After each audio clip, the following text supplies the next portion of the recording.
It was India versus South Africa. What went wrong, Lala? क्योंकि जडेजा जो है ना, अगर उसको इस तरह की पिच मिलती है ना, वो बॉल को एयर के अंदर थोड़ा तेज भी करता है और मार के करता है वो लड़का। ऑलराउंडर, चाहे वो जडेजा हो जाए, अक्षर पटेल हो जाए, आधे तितर आधे बटेर ऑलराउंडर नहीं है। यहाँ पे एक छक्के मारने वाले को, 2 ओवर करने वाले को हमने ऑलराउंडर बना दिया। इंडिया अपनी बैटिंग आउटकम से डिसअपॉइंट जरूर होगा, लेकिन डे एंड पे डिसअपॉइंट नहीं होगा। What a turn around, tables has been turned. Ravindra Jadeja आज 148 एड्स की टेस्ट क्रिकेट हिस्ट्री का वो चौथा ऑलराउंडर बना है जिसके 4000 टेस्ट रन हैं, 300 टेस्ट विकेट्स हैं। कौन कहता है टेस्ट क्रिकेट दबाव का शिकार है? अगर आपने बेहतरीन फॉर्मेट देखना है और उसका फैन बनना है तो ये जो टेस्ट मैच था, ये उसकी बेहतरीन एडवर्टाइजमेंट थी। क्या मुकाबला हुआ। लेकिन कल जो इंडिया ने वो साउथ अफ्रीका वाले मैच में हाँ, स्लेजिंग ये भी किया अब ना, हमारा डिस्कशन करने आप वाला उसे है। स्लेजिंग कहते हैं, वैसे मैं तो वो बहुत बुरे That is अल्फाज जो basically जो कहना नहीं चाहिए, word बॉडी use हमें शेमिंग करना नहीं चाहिए। अगर हम वो उन्होंने कर दिया है यूज, इसके ऊपर एक अच्छा इशू बन सकता है। एक तरफ हमारे पाकिस्तानी स्पिनर हैं नवाज, कुछ भी नहीं करते, लेकिन दूसरी तरफ मेरे पड़ोसी मुल्क का जड्डू जडेजा ने आज 4 आउट कर दी है बेटा, साउथ अफ्रीका के साथ कुत्तों वाली कर दी है। वाकई इन कॉन्ट्ररी आप देखें तो जिस तरह फिर जडेजा ने खुद को अप्लाई किया, वो तो परचेज अगर आपको मिल रही है स्पिन पे विकेट की तो फिर तो एडवांटेज। बड़ी कॉमन सेंस की बात है, विकेट टू विकेट खिंची वेरिएशन के साथ, जिस तरह शायद ने डिस्क्राइब तो कर ही दिया है सब कुछ कि जडेजा ने, उसने विकेट टू विकेट आप देखें बॉलिंग की है और ये बहुत खतरनाक बॉलर है जडेजा।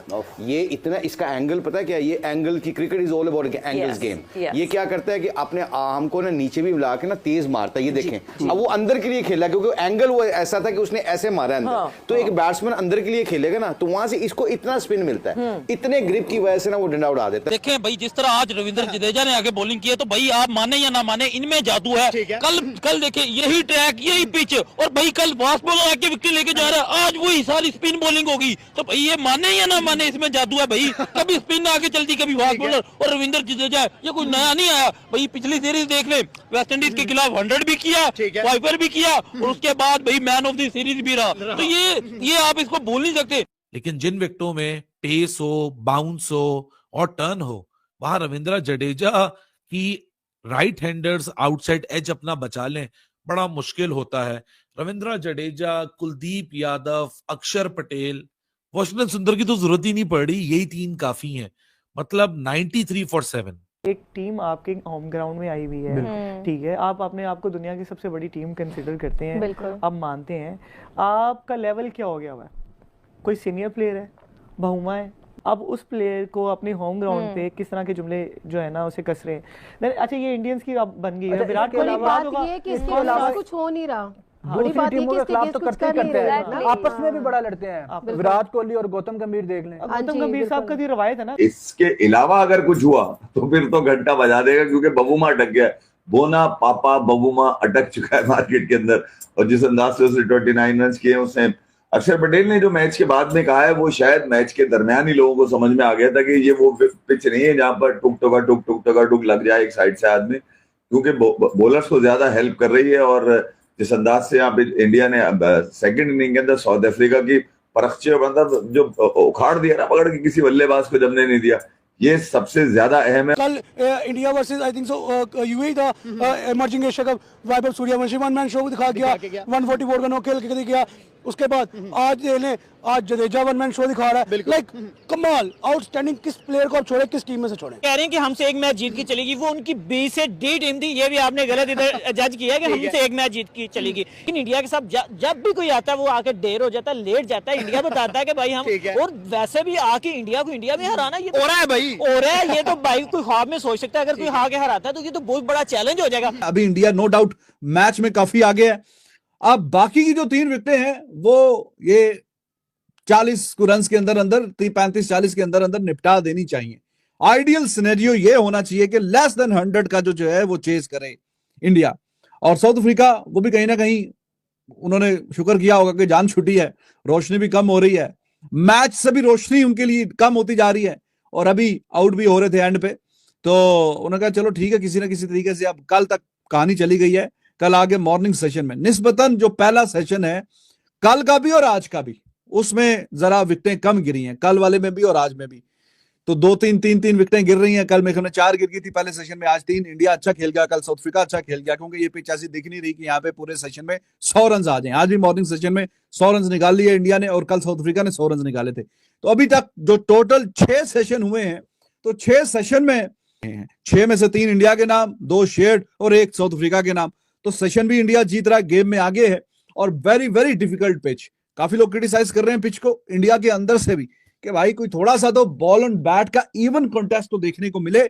यहाँ पे तो हर बॉल पे ऐसा लग रहा है कुछ ना कुछ हिम्मत होगा, हर बॉल भी ऐसा लग रहा है कि विकेट आने वाली है। स्लेजिंग सारी दुनिया करती है, ऑस्ट्रेलिया बहुत ज्यादा करती है, लेकिन एक तरीका होता है। अब वो देखिए सैम कॉन्स्टेंस वाला वाकया याद होगा, विराट कोहली ने कंधा मार दिया उसे, आप टच नहीं कर सकते किसी को। और अभी देखिए अभिषेक शर्मा हारिस रऊफ के साथ, शाहीन के साथ, शुभम गिल जो कर रहे थे, कोशिश कर रहे थे। अच्छा, ये बॉडी शेमिंग की हरकत अगर पाकिस्तान के साथ हुई भी होती तो इस टाइम इंडियन मीडिया या पाकिस्तान ने की होती बेसिकली, था ये टॉपिक बहुत हाइप पे हाँ, और 2-4 मैचेस का बैन लग चुका होता, उसके अलावा रैंकिंग आपकी खतरे में पड़ जाती, और फिर उसके अलावा आपको मैच फीस का जो जुर्माना था वो कर दिया जा रहा था, और बहुत ज्यादा उठाया भी जाना था। अगर देखा जाए तो मीडिया पे हर जगह आपको यही नजर आ रहा था, लेकिन मेन इशू जो मेन बात यह है कि इसके खिलाफ कोई इस तरह से आवाज उठा भी नहीं रहा।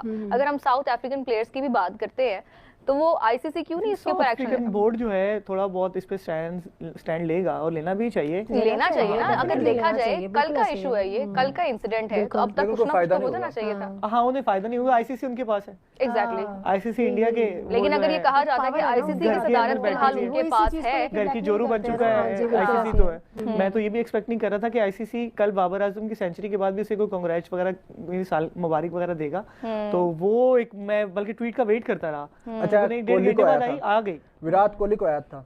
आईसीसी का जो किरदार है, डिस्क्रिमिनेशन आप कह सकते हैं इसको, बेसिकली ये डिस्क्रिमिनेशन है। और ये जिस सीट पे वो है, अगर मैं बात करूं तो उस सीट का तकाजा नहीं है कि वो डिस्क्रिमिनेट करें बेसिकली। और फिर आप भी बैड लक चेक करो इनकी, बुमराह को जब जहां ये पब्लिश करना शुरू करते हैं, इसे टेस्ट मैच में छक्का नहीं लगा तो सैम कॉन्स्टेंस ने छक्के मारने शुरू कर दिए, बड़े लेवल के लगाए थे।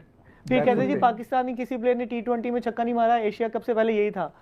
तो वो साहिबजादा फरहान ने वो जितने छक्के मारे हैं वो भी बैठ के गिन रहे होंगे कितने पड़ चुके हैं। तो वो जहां वो बड़ा बॉल बोलते हैं ना, उन्हें मुंह की खानी पड़ रही है। तो अब मेरे ख्याल से बुमराह का, वैसे बुमराह ने भी की है स्लेजिंग काफी ज्यादा। मैं बुमराह का भी अब जो टाइम है ना वो करीब आ रहा है। अच्छा, कुछ प्लेयर्स के बारे में तो खास तौर पे ये कहा जाता है, मतलब जिसको कवर किया जाता है कि ये बहुत एग्रेसिव गेम खेलते हैं। बॉडी शेमिंग और मैं दूसरा वर्ड इस्तेमाल नहीं करना चाहूंगी, अगर उस चीज की आती है तो उसके अगेंस्ट तो एक्शन लिया जाता है। मेन चीज सही है ना? मुझे नहीं लगता इनके खिलाफ आपको लगता लिया जाएगा? ये नहीं, बिल्कुल भी लिया जाएगा। इन्होंने आईपीएल खिलाना होता है इन लोगों को, ये कैसे लेंगे एक्शन? इनके खिलाफ नहीं ले सकते। ये एक बड़ी रिस्पेक्ट वाली बात है अब के साउथ अफ्रीकन प्लेयर आईपीएल खेलने जाएंगे। ये पहले दिन की बात की जाए तो भाई जसप्रीत बुमराह साउथ अफ्रीका पर भारी नजर आया। दूसरे दिन की बात करें तो भाई जडेजा की अनबिलीवेबल परफॉर्मेंस, भाई क्या कमाल की परफॉर्मेंस देखने को मिली है। भाई इंडिया हर जगह डोमिनेट करता है। कल की तारीख में इमर्जिंग एशिया कप में भाई ये छोटा सा बच्चा 14 साल नौजवान भाई 15 छक्के और 11 चौके लगा के, सूर्यवंशी जिसका नाम है, भाई मार के जाता है और भाई धरती हिला देता है। जडेजा की बात की, वो जडेजा नहीं, वो जादू है, वो मैजिशियन है। जब भी आता है पता नहीं चलता है। एक तरफ हमें जस्सी जैसा कोई नजर नहीं आता। अगर हम जसप्रीत बुमराह की बात करें, पंजाबी मुंडा भाई जब भी मैदान में उतरता है उसके हिस्से में फाइफर लाजमी जाता है। आपने देखा होगा कि इंग्लैंड के खिलाफ फाइफर है उसका, इंग्लैंड के खिलाफ 4 फाइफर, ऑस्ट्रेलिया